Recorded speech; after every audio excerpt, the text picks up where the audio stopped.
हम संगीता झा सादर प्रणाम करै छी समस्त मिथिलावासी के।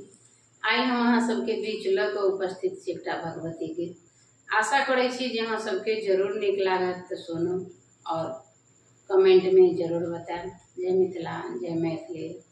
तो सुनो भगवती गीत।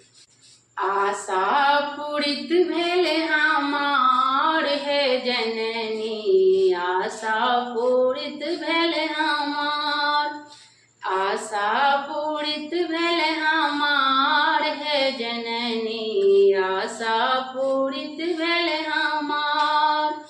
गंगा निकट सौ मटकोरी लाएब, गंगा निकट सौ मटकोरी लाएब, प्रिया बनाएब तोहार हे जननी, आशा पूरित भेले हमार, आशा पूरित भेले हमार हे जननी, आशा पूरित भेले हमार।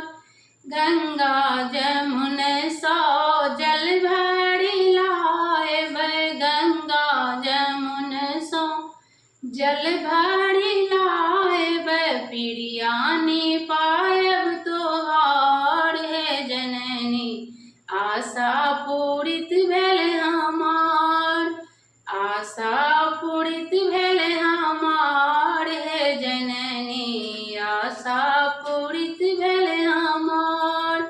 मलिया दोकन सा मौरी मंगाएब, मलिया दोकन सा मौरी मंगाएब, सिर टंगाएब तोहार हे जननी, आशा पूरित भेले हमार, आशा पूरित भेले हमार हे जननी, आशा पूरित भेले हमार। पटवा दोकन सा अचरी मंगाएब, पटवा दोकन सा अचरी मंगाएब, सिर टंगाएब तोहार हे जननी, आशा पूरित भेले हमार, आशा पूरित भेले हमार हे जननी, आशा पूरित भेले हमार।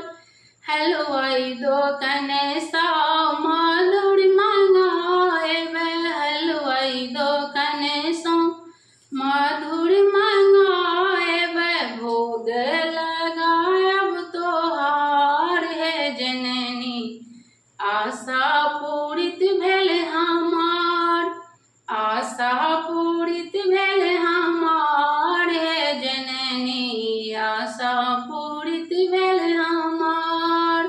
धन्यवाद।